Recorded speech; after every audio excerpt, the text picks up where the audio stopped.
is going to be the longest intro I think we've ever had. We're good. We are live. Welcome once again to the Gentleman. I don't even know if we can say that. The Gentleman's Club podcast.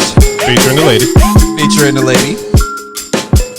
I am your boy Cardell, reporting live from the basement.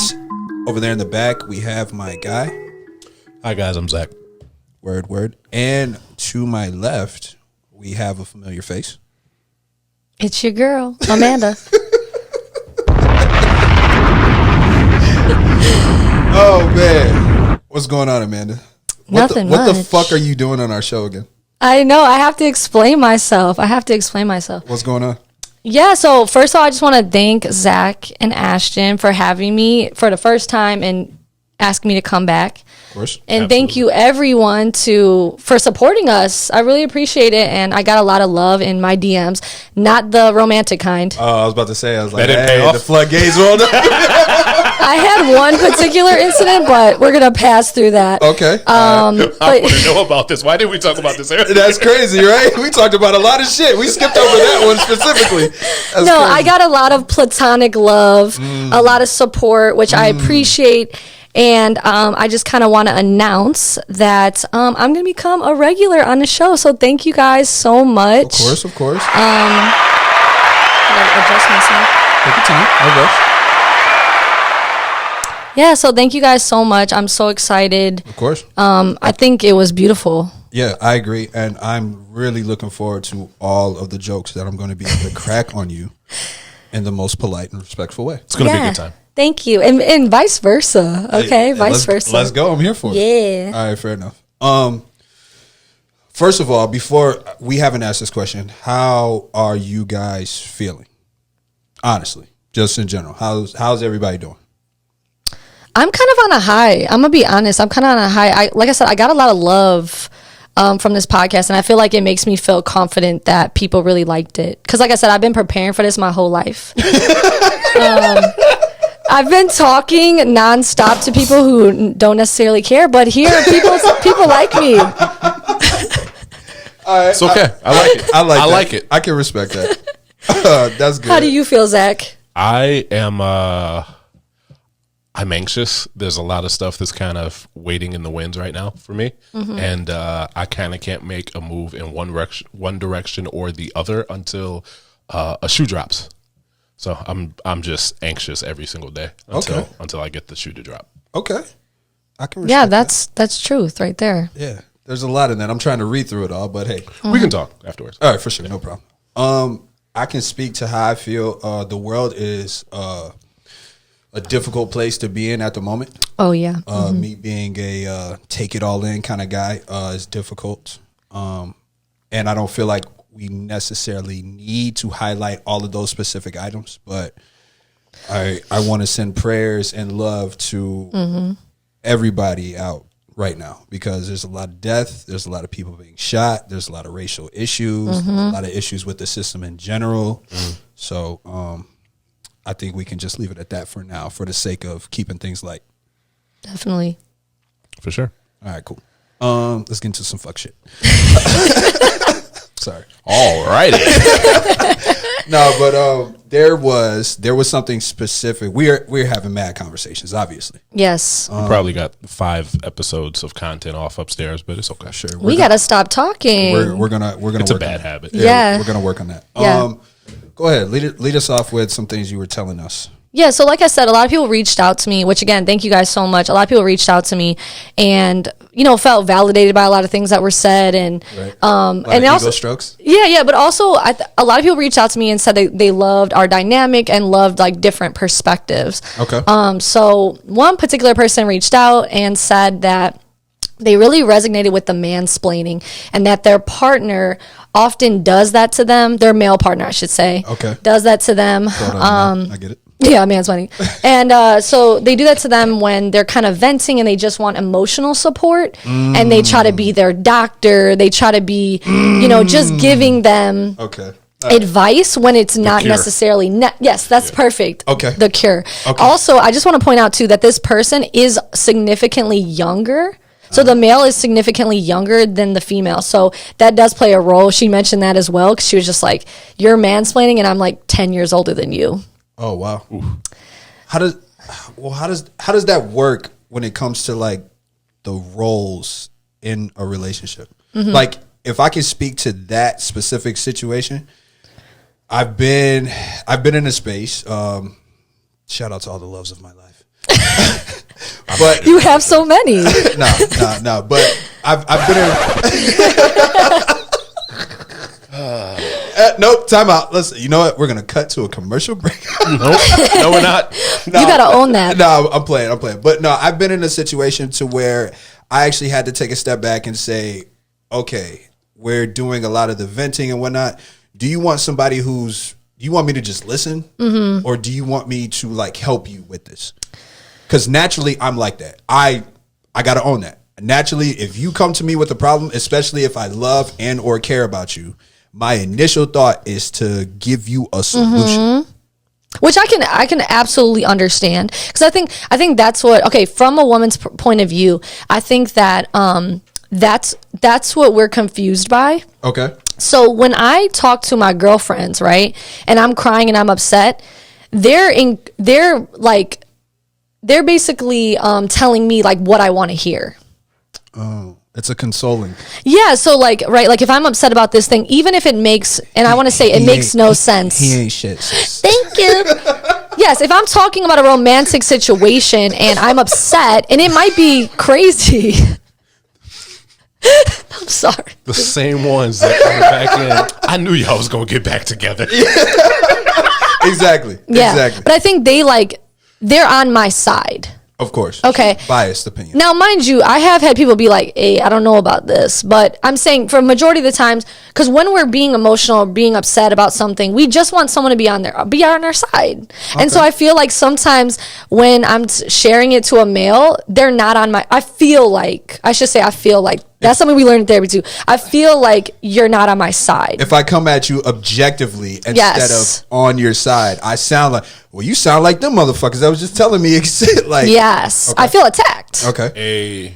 So I guess from a male perspective, when we hear a problem, regardless of who it's from, mm-hmm. all we are thinking of is solutions. Right. Wired in our DNA. It's wired in our DNA. And guess what? If I fix this problem with you, you'll be quiet. That's exactly what the problem is. I know. It is a little too far every time. Listen, ladies, that's the problem. Listen. I'm speaking from how some men might feel. Okay. In a joking manner. Yes. I'm wired different. I want to help. Especially if it's like very emotion based. Like if I'm crying, if I'm upset or I'm yelling or something like that, you might be like, whoa, this is a lot. True, you might. But I mean, let's be real. No man wants to see their girl cry, period. So it's like, well, how can I, because I don't want you to cry again. Let's take away the. But y'all out here making us cry. Okay. Not the ones that care. Not the ones that care. You're right. I'm just joking. Yeah, but either way, you want to try to help. Naturally, we're wired that way. Mm. But we don't necessarily know that you just need more support. Men are stupid. A lot of men are not emotionally mature enough to realize that it doesn't take a intellectual response. Mm-hmm. It takes an emotional response.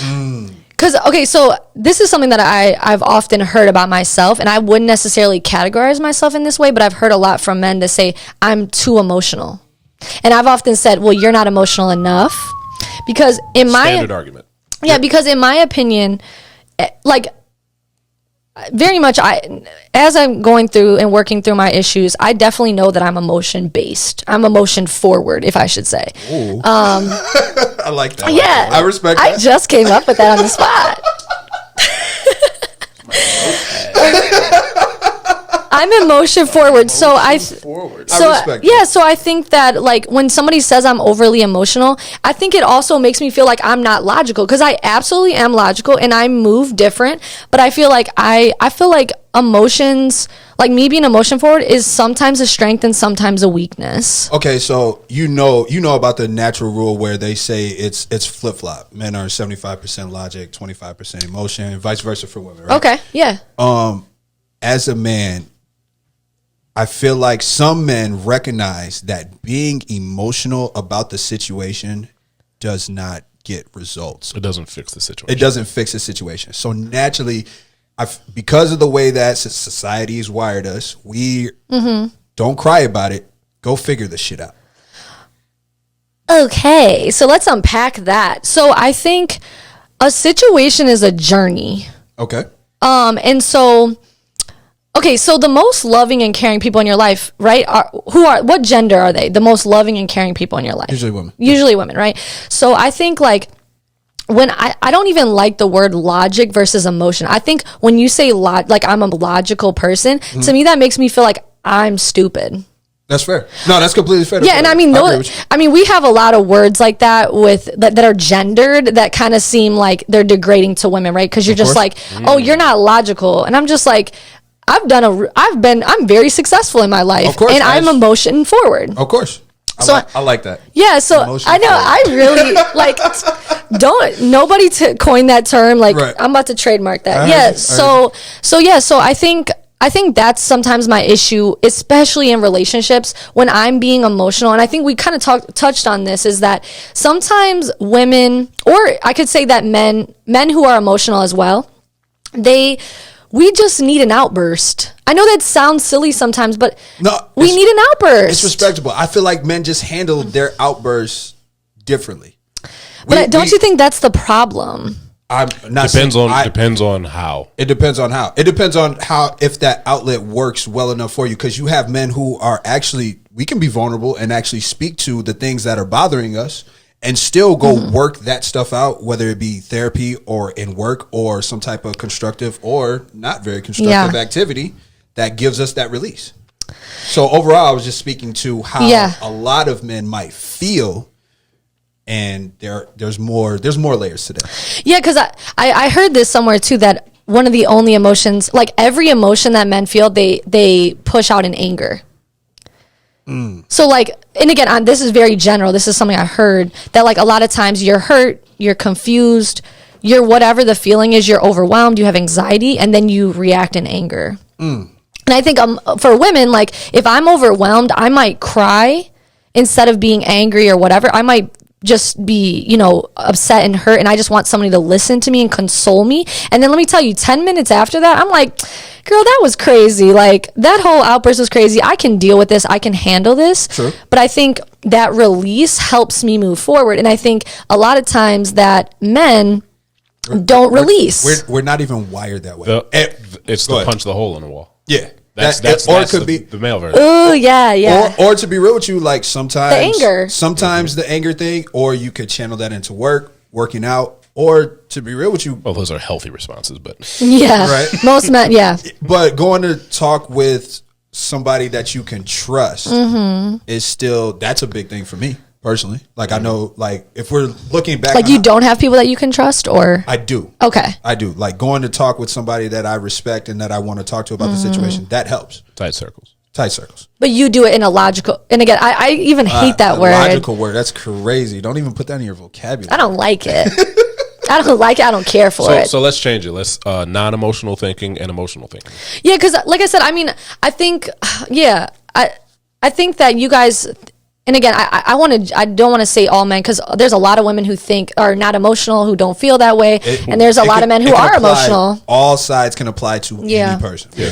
But obviously, generally in a relationship, and I think, I don't know. I think when you're taught not to express yourself versus, I guess it's that nature versus nurture thing, because you're saying we're not wired that way, and I'm thinking to myself, are you not wired that way, or you weren't allowed to be emotional? It gets deep, and I respect where this is going, but it'll get really deep if we start going into this. The nature versus nurture thing. Of course. Yeah. No, so I mean, I think our women's going back to the original thought, right, is that women's expectation, I'll tell you kind of what I think of what I want in a partner, and you can tell me, okay? This is good. This is good. And you can tell me too, Zach. So what I think about, because I've gotten into arguments with men about this too, where men think that I need them. And I think men shouldn't need women, and women shouldn't need men. I agree. Yes. I like that balance. I do like that balance. You should be adding value to their life. Quick question though. What is the general message? Like, if we had to go with a public message of what or who needs the other, what would you guys say the message is? Just curious to see what you're From either side of why. From either side. If the message had to say, we all know it. Like what people are telling us. The responsible message is we need each other. Excuse me. But what is the message that you guys feel is on the billboard right now that says blank, do need or don't need blank? So swap out either one of those. What do you guys feel like the message is? Currently, I think what is being plastered outwardly, socially, to be visible is women don't need men. Thank you. That's nowadays. right. No. But for generations, it was like, you're not whole without a man. It's unrealistic to you can do everything in the world that you want to do, but unless you get to a point where you don't genuinely want to be with a man to your core, it's more than a want. But it's funny because we're all seeking it. Not just women, I'm saying men too. Like, For sure. we're seeking that other partner like so desperately. And I don't know if that's like because it's an outlet, like a message that people are receiving, or it's because we genuinely want that void to be filled. But I think it's a good message to share, but it's kind of hard because, like I said, We're at war. yeah, and We're in a war right now. When you're around a healthy relationship, you can't help but to want a healthy relationship. These are facts. Because it's like, oh, I want one of those. These are facts. That looks supporting. and we're taught when we're like seeing those messages all the time. Of course. Yeah, no, for sure. What was I saying? I was mentioning something else, but I can't read. Doesn't matter. Okay. We'll skip on through.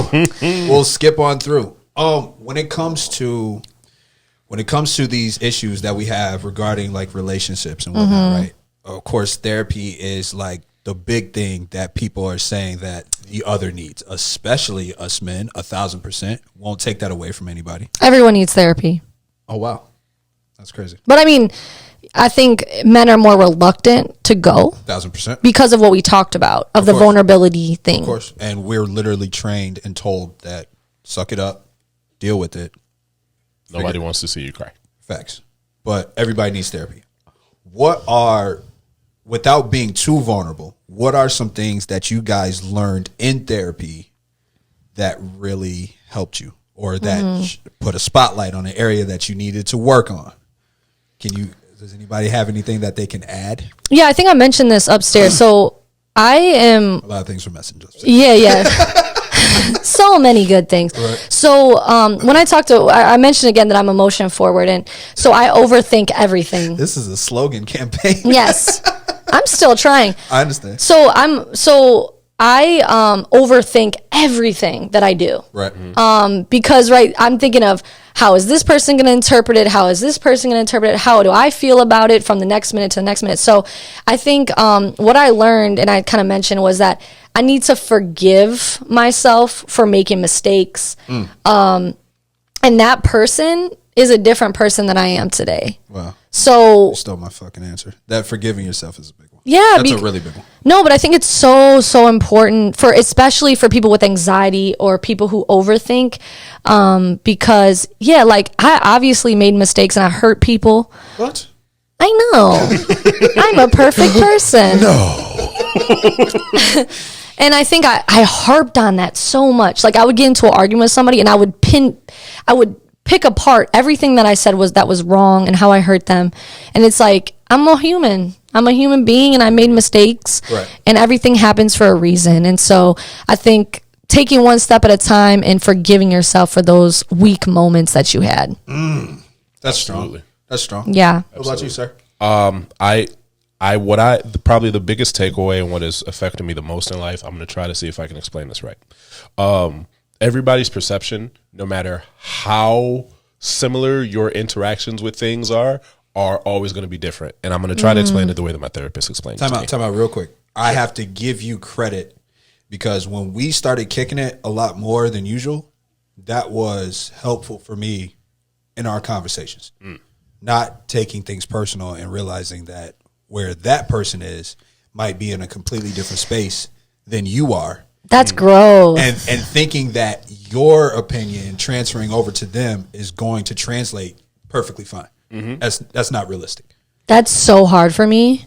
So I'm gonna explain it, and this may paint it a little bit easier, Yeah. or better. I don't know. So how it was explained to me is, imagine there's a movie theater, and each theater room, is a different person in your life. Right. You go and you start off in your own room, and you see your life from your perspective, and you see, your mom, your dad, your best friend, your dog, etc., and you view them exactly how you would. Yeah. So you walk out of there and you go down the hall and you step into another theater. It's your mom's theater, and you sit down and you watch from her point of view, and you don't see yourself. You're a different character now. It's like, wait, that's not who I am. That's not who my dad is. That's not who the dog is. But that's your mother's perception of her reality. That's crazy. You get out, you go down the hall, you go into the dog's world, and the dog has a different view of you and mom and dad and everybody. And you realize we all lived that same moment and saw something completely different. Right. So your interpretation is never going to be the same as somebody else, because your interpretation is built off of every single moment that led to that moment. Yeah. Wow. Facts. Wow.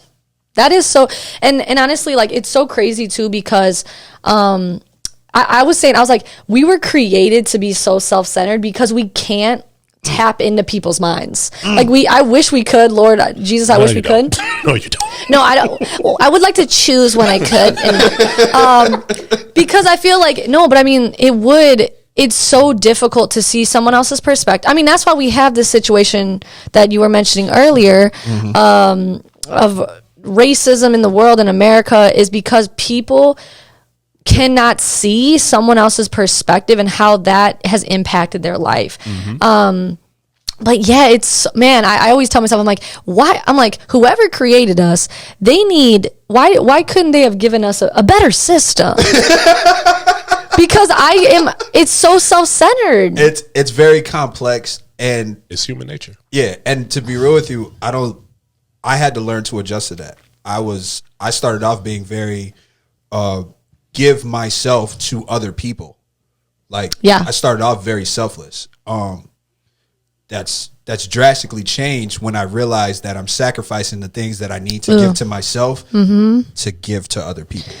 Yeah, and isn't that something, like, I'm sure you learned in therapy too, that This is a part of this. Yeah. Learning to draw boundaries, but also in all of that, taking accountability for your perspective and theirs. Realizing that you can't try to control all of these different things. You can more so work on the best way to present yourself. If you're working on the best ways to change and better yourself, you stand a better chance on how you affect somebody else versus trying to change how this person sees. I love that. I was like, that was a full circle moment of what we were talking about before. I think, like, yeah, absolutely. I think so long I've tried to change other people and change myself, because I don't know if you've ever thought about something you've done in a relationship. Like I said, I'm going to admit this. I've harped on some shit.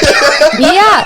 No, I was like, I have definitely been toxic in relationships, and a lot of people can't admit that. I know. Gasp. A lot of we need to add that. Right. No, but I think a lot of people can't admit that, and I think I tried so long to be someone I wasn't. For somebody else. Yeah, for somebody else, and also because I didn't like myself. True. Have you ever felt like you were ever in a position where you're trying to change somebody? Every day. Every single day. Look at all this accountability is crazy. Oh my gosh. Have you ever, I don't know, your parent, like my parents can, love you, mom and dad. They can trigger me like no one else can. Right, of course. So like and me and my brother talk about this all the time. I'm like, they're like, they're not gonna change. Why do we keep pretending that they're gonna change? Sometimes people. But you know how it is. You're like, why is that person the way they are? Michael Scott. I don't know if you guys watch The Office. I'm familiar. Yeah. Why are you the way that you are? Yeah. I say that to my son every day.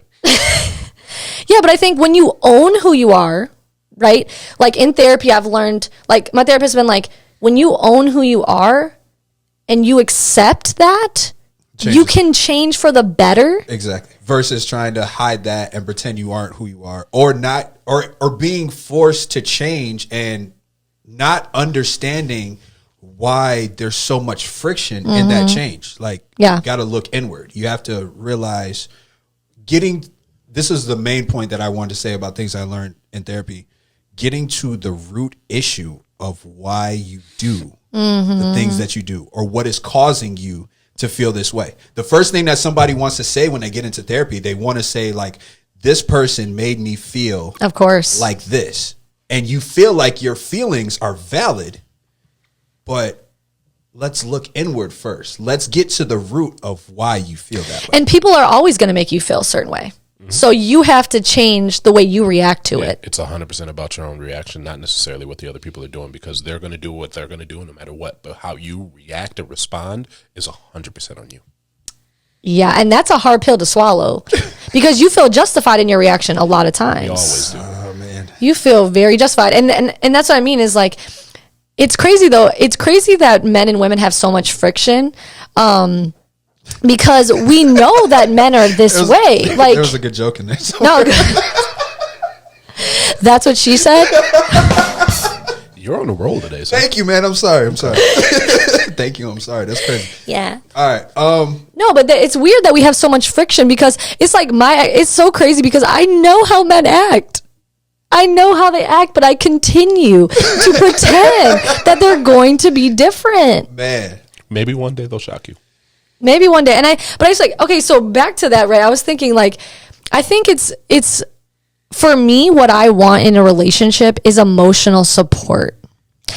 My mundane life, the things that I go through on a daily basis, I want someone to come home to and they love me for who I am. With popcorn, it's like, all right, let's hear the day. Give me the breakdown. Yeah, and it's like they love me for who I am and they accept. Now, they may hate some things that I do. Which are things you can work out personally. Right, but it's like, they also accept me wholeheartedly for who I am. And that's hard because I haven't done that for a person. Wow. Can I get a fucking bomb? Please.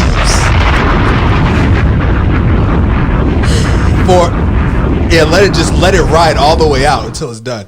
I can honestly say, Tiny, I need a gasp. Let's go say it now. I can honestly say, from my personal perspective, I've been in situations where I feel like I am catering to everything about what it is that you need.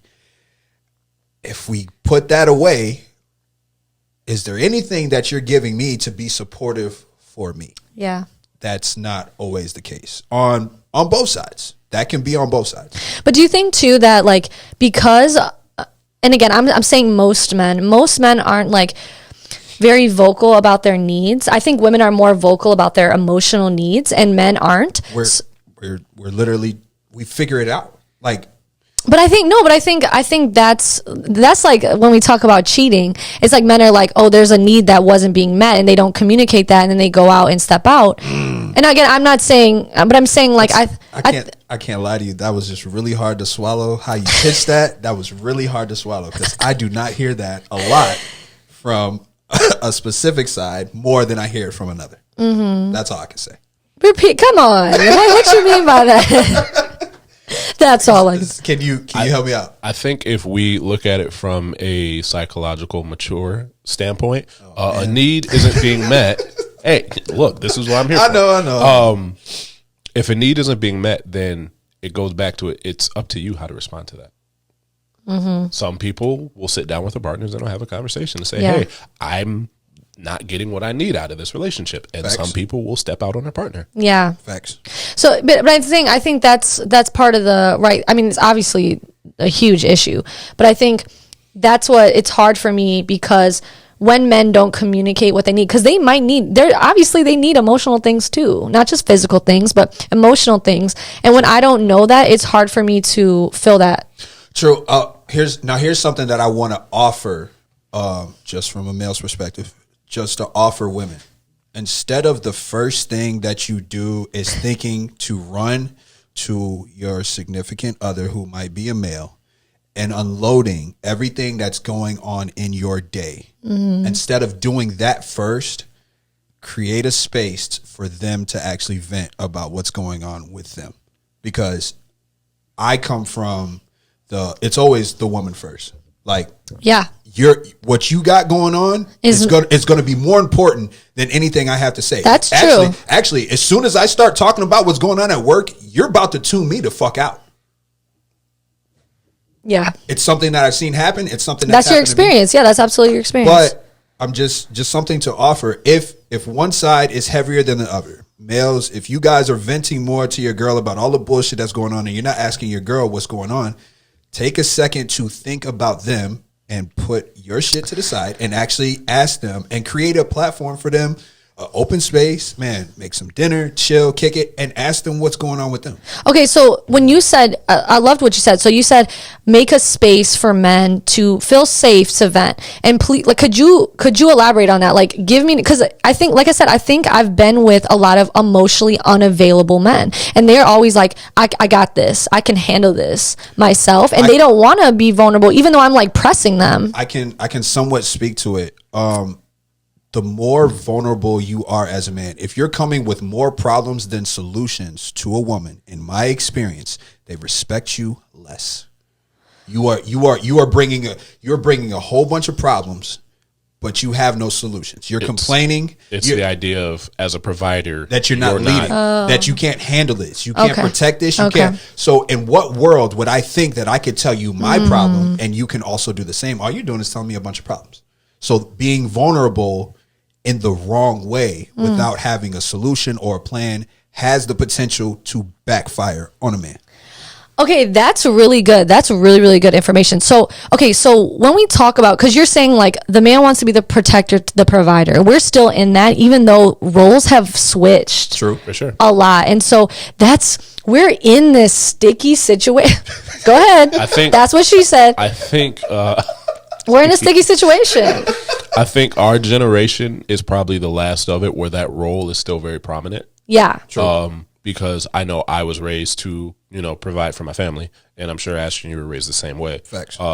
At the next generation, and maybe the generation behind us, it may be a little bit different, but us, we were probably the last to have that, where those specific gender roles were taught to us as we were growing up. And it's so hard for women who can handle everything on their own we don't need that.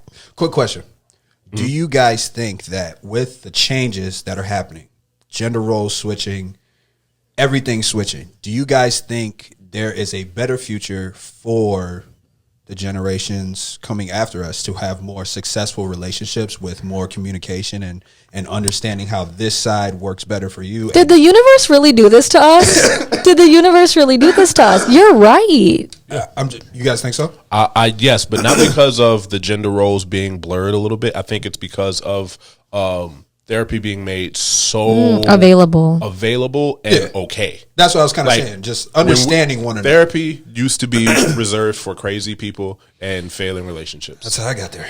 I was about to say, crazy person. Now it is. No, I'm just trying. Everyone to be should. Yeah. I'm just trying to be emotionally responsible. Yeah. Wow. Oh, that's so true. Now it's just like a regular thing. It's like, oh yeah, like it's like, I can't hang out, man. I got my therapy session. It's turning into that. And making it, like I do the same thing, like making it transparent to people, and like when people are like, oh, you got therapy, like it's a common thing that I do, and it's also like, don't go. You mentioned this too. Don't go to therapy when you have issues. Go to therapy all the time. Facts. But I think there's not an issue. I wish this is just something I wish therapy was free for everyone.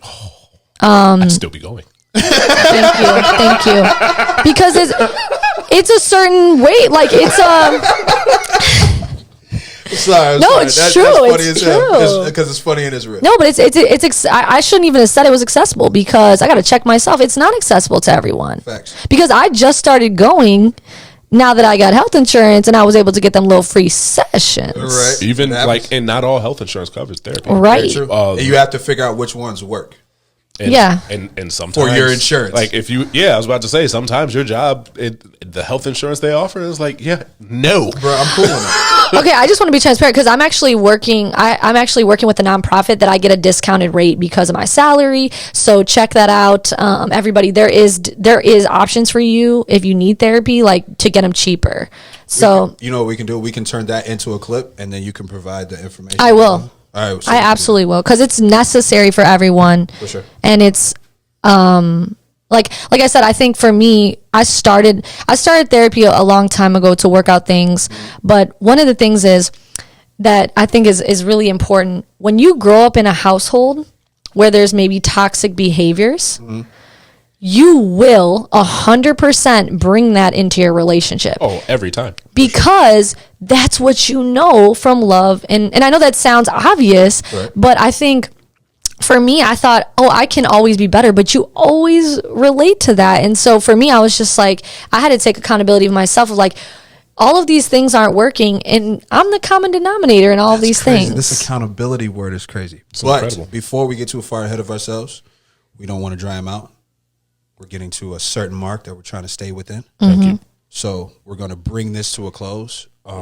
Once again, we'd like to welcome Amanda to be sitting with us going forward for however long she decides to hang out. Thank you so much. It's a pleasure to have you. And I'm super appreciative. Thank you guys. And we will be back to you guys really shortly with this one here. This is the Gentlemen and Women's Club podcast. For branding purposes. This is the Gentlemen's Club podcast.